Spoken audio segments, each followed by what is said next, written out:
அனைவருக்கும் இனிய கிறிஸ்மஸ் நல்வாழ்த்துக்கள். தினமும் நமக்கு இருக்கக்கூடிய மிக முக்கியமான பிரச்சனை இன்னைக்கு என்ன சமைக்கிறது அப்படிங்கிறதா. அதுவும் கிறிஸ்மஸ் மாதிரியான பண்டிகைகள் வந்துட்டா கேட்கவே வேண்டாம், தலையே சுத்திடும். அப்படித்தானே? சரி, கிறிஸ்மஸ் விருந்து எப்படி இருக்கணும்?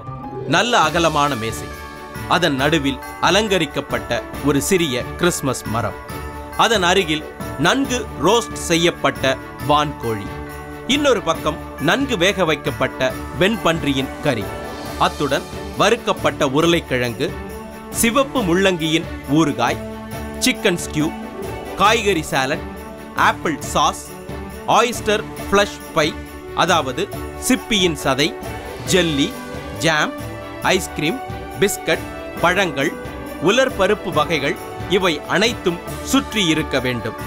ஏராளமான ஆப்பிள் ஜூஸ் ஒரு புறமும் இன்னொரு பக்கம் ஒயினும் இருக்க வேண்டியது அவசியம். சூப்பர்ல. கிறிஸ்மஸ் இரவின் உணவு இப்படித்தான் இருக்கணும் அப்படின்னு யாரு எப்ப சொன்னாங்க? தெரிஞ்சுக்கணும் இல்லையா? 1847 மிஸ்ஸஸ் T.J. கிரவுன் என்ற அமெரிக்க பெண்மணி அமெரிக்கன் சிஸ்டம் ஆஃப் குக்கரி என்ற புஸ்தகத்தை வெளியிட்டாங்க. அந்த புஸ்தகத்துல தான் கிறிஸ்மஸ் உணவு இப்படியெல்லாம் இருக்கணும் அப்படின்னு அவங்க லிஸ்ட் போட்டாங்க. காலம் காலமாக பல நாடுகள்லையும் கிறிஸ்மஸ் விருந்து என்பது பாரம்பரியம் சார்ந்த ஒன்றாகத்தான் இருந்து வந்திருக்கு.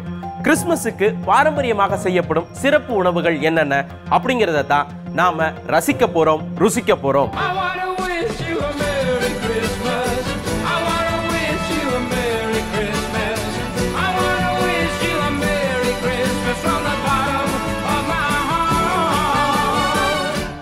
கிறிஸ்மஸ் விருந்தின் 12 உணவுகள்.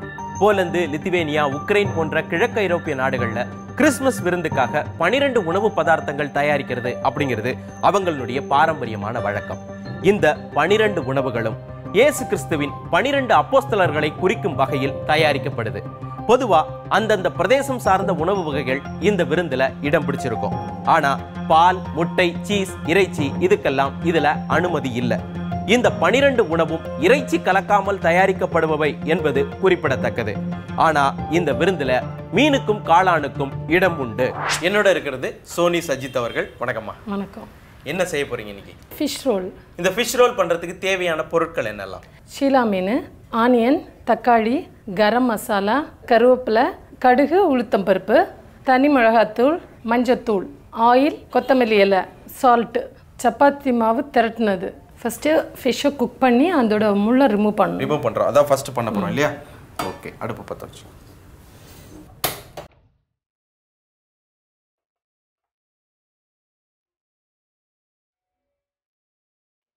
எப்போ ஃபிஷ் இதுல போடணும்? கொஞ்சம் தண்ணி கொஞ்சம் சூடானோன்னா நம்ம போட்டுக்கலாம். இப்போ நம்மளுக்கு ரெடி ஆயிடுச்சு. இப்போ ஃபிஷ்ஷை போடலாம் இல்லையா?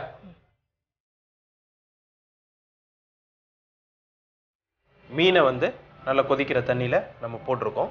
இதோட என்ன சேர்ப்பீங்க? கொஞ்சம் சால்ட் கொஞ்சம் போடுங்க. கொஞ்சம் சால்ட்.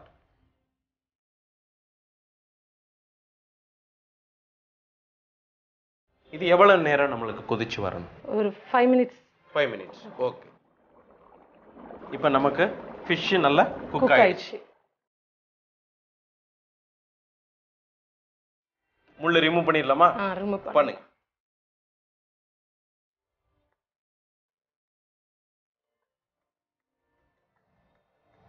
ஃபிஷ்ஷை நல்லா குக் பண்ணிட்டு அதனுடைய முள்ளு அந்த ஸ்கின் எல்லாத்தையும் ரிமூவ் பண்ணிட்டோம்.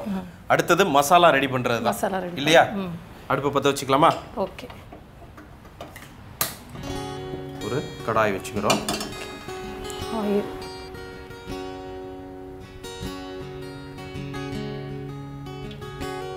அடுத்தது கடுகு, கடுகு, உளுத்தம்பருப்பு, அடுத்தது கருவேப்பிலை, கருவேப்பிலை, அடுத்தது ஆனியன், ஆனியன். இது ஒரு 2 வெங்காயம் இருக்கும் இல்லையா?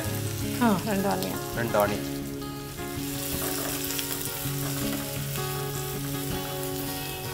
ஆனியன் நமக்கு நல்லா ஃப்ரை ஆயிடுச்சா? ஆனியன் நல்லா ஃப்ரை ஆயிடுச்சு. இப்போ என்ன சேர்க்க போறீங்க? டொமேட்டோ. இது ஒரு 2 தக்காளி இருக்குமா?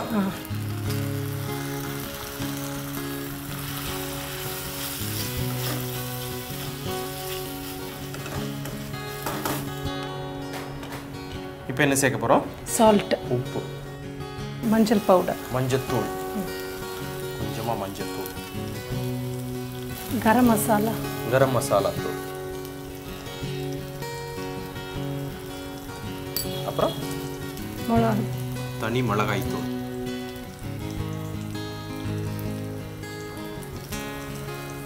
இதான் காரம். காரத்துக்கு ஓகே, ஒரு 3 டீஸ்பூன்.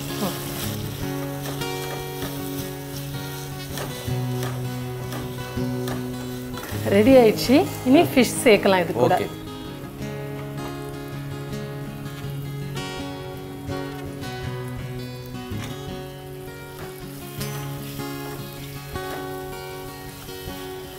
இந்த உப்பு காரம்லாம் அந்த மீனோட சேரணும் இல்லையா? சாப்பிடணும். இப்போ நம்ம என்ன சேர்க்க போறோம்? கொஞ்சம் வாட்டர் கொஞ்சமா விட்டுக்கிறேன். கொஞ்சமா, அது குக் ஆகிறதுக்காக, ஃபிஷ் குக் ஆகிறதுக்காக.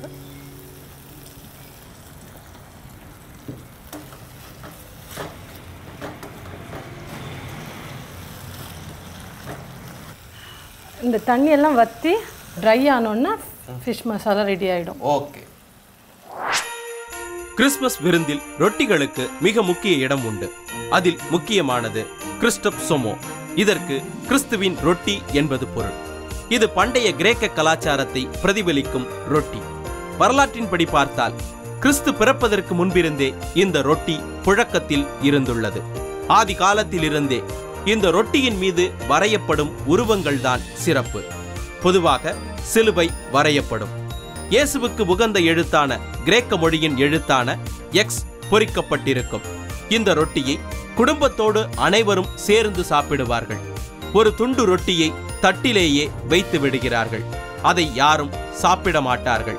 இரவு நேரத்தில் குழந்தை இயேசு வந்து அதை சுவைப்பார் என்பது மக்களின் நம்பிக்கை. நம்மளுக்கு இப்போ ஃபிஷ் மசாலா ரெடியா? Fish masala ready. இப்போ கொத்தமல்லி இலை எடுத்து அதில் போட போகிறோம். ஓகே.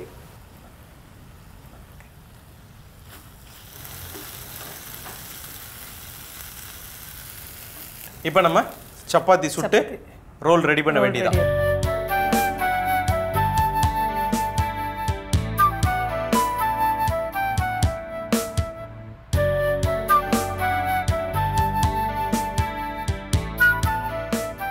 ஃபிஷ் ரோல் ரெடியாக இருக்குது. டேஸ்ட் பார்க்குறேன். பிரமாதமாக இருக்கு. கிறிஸ்மஸ்னாலே பிரெட் கேக் கண்டிப்பாக இருக்கும். கிறிஸ்மஸ் பிரெட் அப்படின்னு பேசுகிறப்போ ஜிஞ்சர் பிரெட், ஜிஞ்சர் பிஸ்கெட் பற்றி பேசாமல் இருக்க முடியாது. ஐரோப்பிய நாடுகளில் கிறிஸ்மஸ் நாட்களில் இந்த ஜிஞ்சர் பிரெட், ஜிஞ்சர் பிஸ்கெட் செய்யறதும் சாப்பிட்றதும் ஒரு வழக்கமாகவே இருக்கு. சரி, ஜிஞ்சர் பிரெட்னா என்ன?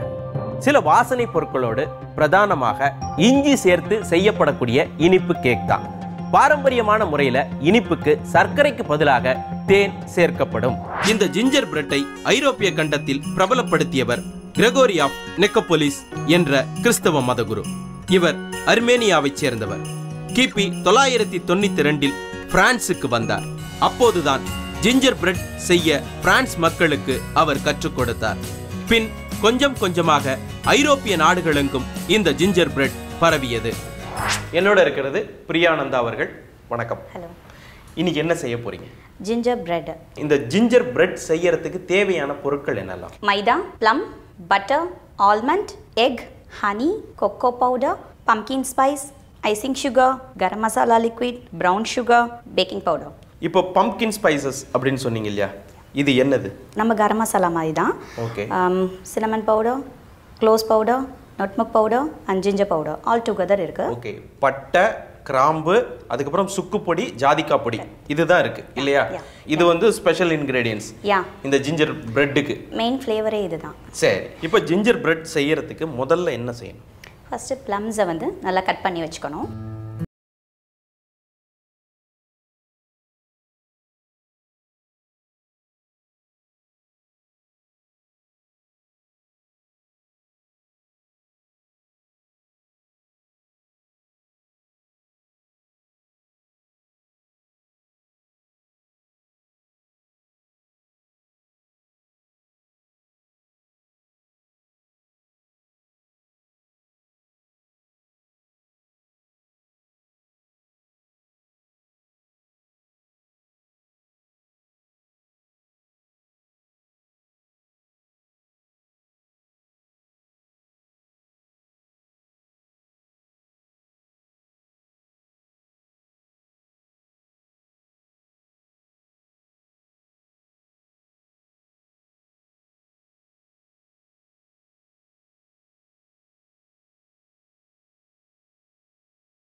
இப்போ ஓரளவுக்கு க்ரீமியாக ஃப்ளஃபியாக வந்துருச்சு. இதில் வந்து ஐசிங் சுகர் சேர்க்க போகிறோம். இப்போ 4 டேபிள்ஸ்பூன் ஆஃப் ஐசிங் சுகர் சேர்த்தாச்சு.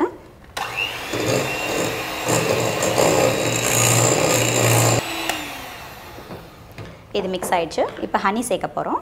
ஓகே, ஒரு 3/4 கப் இல்லையா? 3/4 கப் ஆஃப் ஹனி சேர்க்குறோம். அதில்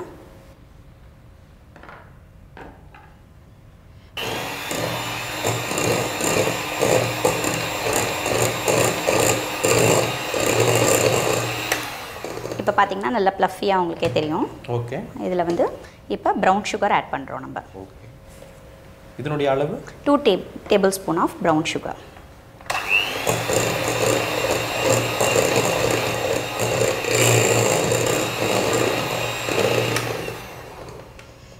இப்போ இது நல்லா மிக்ஸ் ஆகிடுச்சு. இப்போ எக் சேர்க்க போகிறோம். 4 எக்ஸ் போடணும். 1 at a டைம் போடுங்க. ஒன்று ஒன்றா போட்டுட்டு மிக்ஸ் பண்ணிவிட்டு அதுக்கப்புறம் திருப்பி போடணும். ஓகே,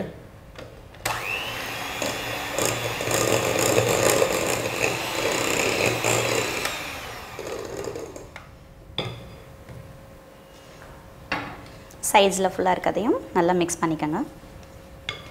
இப்போ நம்ம ட்ரை இன்க்ரீடியன்ட்ஸ் எல்லாத்தையும் சேர்த்துடலாம். இதில் இது அப்படியே போட்டுறாம ஒரு 2 to 3 டைம்ஸ் கொஞ்சம் கொஞ்சமாக போட்டிங்கன்னா ஓகே, மிக்ஸ் பண்ணுறதுக்கு கொஞ்சம் நல்லா வரும்.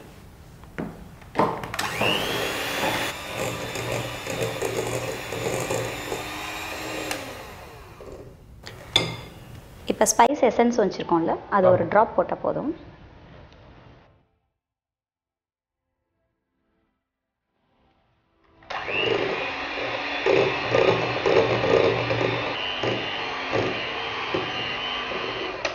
இப்போ மிக்ஸ் பண்ணி முடிச்சாச்சு. இப்போ வந்து நம்ம ஆல்மண்டையும் சாப்டு ப்ளம்மையும் போட போகிறோம், சேர்க்க போகிறோம். ஓகே, 100 கிராமுக்கு பாதாம் நல்லா சின்னதாக நம்ம செதுக்கியிருக்கோம். ஆமாம், ஜஸ்ட் ஒரு மிக்ஸ் பண்ணிவிட்டு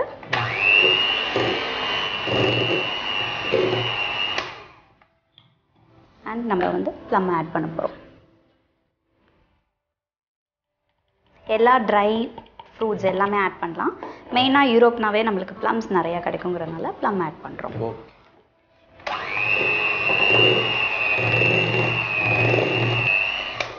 இட்ஸ் எனஃப். யா, ஜிஞ்சர் பிரெட்டோட பாட்டர் ரெடி ஆகிடுச்சு. இதை வந்து நம்ம நான்ஸ்டிக் ஸ்ப்ரே பண்ண ஒரு பேன் எடுத்துருக்கோம். அதில் வந்து நம்ம வந்து இதை ஃபில் பண்ணிவிட்டு அவனில் வைக்க வேண்டியது தான். ஓகே, இது வந்து ஒரு பட்டர் ஷீட் இல்லையா? ஆமாம், பட்டர் ஷீட் போட்டிருக்கோம். ஏன்னா எடுக்கிறப்ப நம்மளுக்கு வந்து ஈஸியாக வர்றதுக்கு அப்படிங்கிறதுக்காக. ஓகே, இப்போ நம்ம அவனில் வைக்க போகிறோம் இல்லையா? அவன் ப்ரீ ஹீட் ஆகிருக்குமா? கண்டிப்பாக. எவ்வளவு 2 to 3 minutes ப்ரீ ஹீட் பண்ணிக்கோங்க. 2 to 3 minutes இருந்தால் போதும். என்ன டெம்பரேச்சர்? 160 degrees Celsius இருந்தால் போதும். ஒரு 160 டிகிரி டெம்பரேச்சரில் ஒரு 2 to 3 minutes இருந்தால் போதும். இப்போ நம்ம இந்த பேக் பண்ணுறதுக்கு எவ்வளோ டைம் வைக்கணும்? 45 minutes 45 நிமிஷம் வைக்கணும். அது டெம்பரேச்சர் 160 degrees. அதே போதும் இல்லையா? அதே டெம்பரேச்சர் மெயின்டைன் பண்ணிக்கோங்க. பட் டைமிங் மட்டும் 45 டிகிரி 45 நிமிஷம் இருந்தால் போதும். இப்போ நம்ம ட்ரேல வச்சிடலாமா? யா,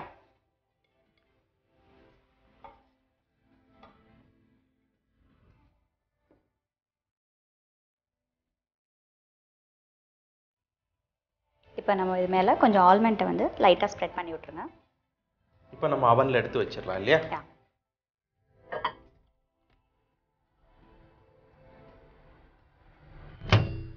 17ஆம் நூற்றாண்டுல தான் ஜிஞ்சர் பிஸ்கட்டுகள் தயாரிக்கப்பட்டன. அதாவது ஜிஞ்சர் பிரெட் போல மென்மையாக இல்லாம மொறுமொறுன்னு பிஸ்கட் பதத்துல தயாரிக்கப்பட்டுச்சு. பல்வேறு நோய்களுக்கான மருந்தாக ஜிஞ்சர் பிஸ்கெட்டை ஐரோப்பிய மக்கள் வாங்கி சாப்பிட்டாங்க அப்படின்னு 17ஆம் நூற்றாண்டை சேர்ந்த வணிக ஆவணங்கள் சொல்லுது.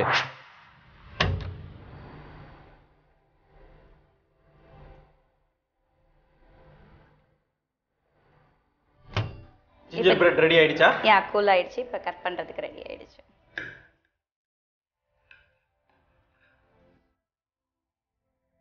ஜிஞ்சர் பிரெட் டேஸ்ட் பார்க்குறேன். பக்காவா இருக்கு. கிறிஸ்மஸ் விருந்து பத்தி பேசும்போது வான்கோழி இறைச்சியை தவிர்த்துட்டு நாம பேச முடியாது.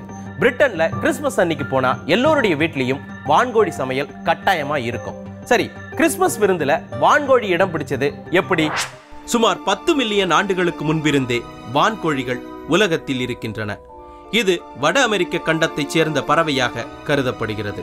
கிமு 10ஆம் நூற்றாண்டுக்கு முன்பிருந்தே மனிதன் வான்கோழியை வேட்டையாடி அதன் இறைச்சியை உண்ணத் தொடங்கிவிட்டான். ஐரோப்பிய நாடுகளில் வான்கோழி இறைச்சி பிரபலமானது கிபி 16ஆம் நூற்றாண்டில்தான். என்னோட இருக்கிறது செஃப் பார்த்தசாரதி. வணக்கம் சார். வணக்கம் சார். என்ன செய்ய போறீங்க சார்? ரோஸ்டட் டர்க்கி பண்ண போகிறோம். Roasted Turkey. இது எங்கே ரொம்ப பிரபலம்? கிறிஸ்டியன்ஸ் அதிகமாக இருக்கிற கண்ட்ரீஸில் கிறிஸ்மஸ்க்காக ரொம்ப ட்ரெடிஷ்னலாக பண்ணக்கூடிய டிஷ். இப்போ இதுக்கு தேவையான பொருட்கள் என்னெல்லாம்? Turkey, carrot, celery stems, onion, garlic cloves, potato small size, parsley, oil, thyme, rosemary, pepper, ginger garlic paste, paprika powder, butter, salt, 8 to 8 sauce and Worcestershire sauce. இப்போ வந்து மேரினேஷன் பண்ண போகிறோம் இல்லையா? மேரினேஷன் பண்ண போகிறோம்.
இப்போது 3 hours நம்ம வந்து ஃப்ரிட்ஜில் வைக்க போகிறோம். உள்ளே வைக்க போகிறோம். 3 hours கழிச்சு தான் நம்ம வந்து ரோஸ்ட் பண்ண போகிறோம். கண்டிப்பாக. ஓகே.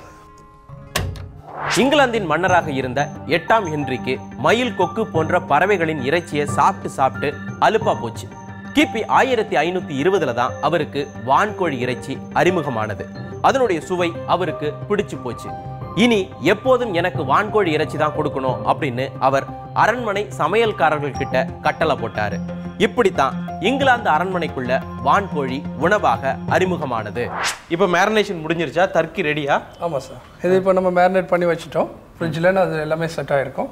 அதோடைய மசாலா, அதோடைய உப்பு வரப்பு எல்லாமே கரெக்டாக அது செட் ஆகிருக்கும். ஒரு 3 hours ஆயிடுச்சு இல்லையா? 3 hours ஆயிடுச்சு. ஓகே. இப்போ அது எல்லாம் செட் ஆகிடுச்சு. இனி நம்ம இந்த ரேப் எடுத்துகிட்டு நம்ம வேறு க்ளீன் அலுமினியம் ரேப் போட போகிறோம். ஓகே. அலுமினியம் ஃபாயிலில் ரேப் பண்ணி அதை அவனுக்குள்ளே வச்சு நம்ம குக் பண்ணுவோம். என்ன டெம்பரேச்சரில் வைக்கணும்? எவ்வளவு நேரம்? இது வந்து above 200 Celsius ஓகே 200 டிகிரி செல்சியஸ்க்கு மேலே ஓகே 250 280 வரைக்குமே நம்ம வந்து ரோஸ்ட் பண்ணலாம். ஓகே ஒரு 280க்கு வைக்கிறோம்.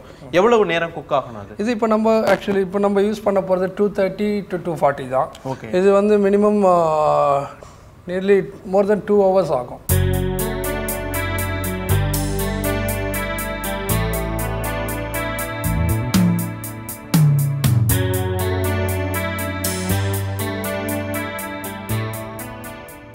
வில்லியம் ஸ்ட்ரீக்லாண்ட் இவர் அமெரிக்க கண்டத்துக்கு சென்று வந்த பிரிட்டிஷ் பயணி.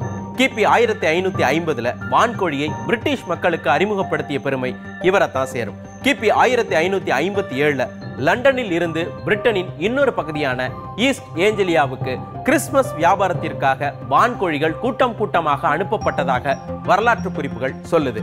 ஆனா அப்போதெல்லாம் வான்கோழியினுடைய விலை அதிகம். ஏழைகளுக்கு ஏற்ற விலையில வாத்துக்கறி தான் கிடைச்சது.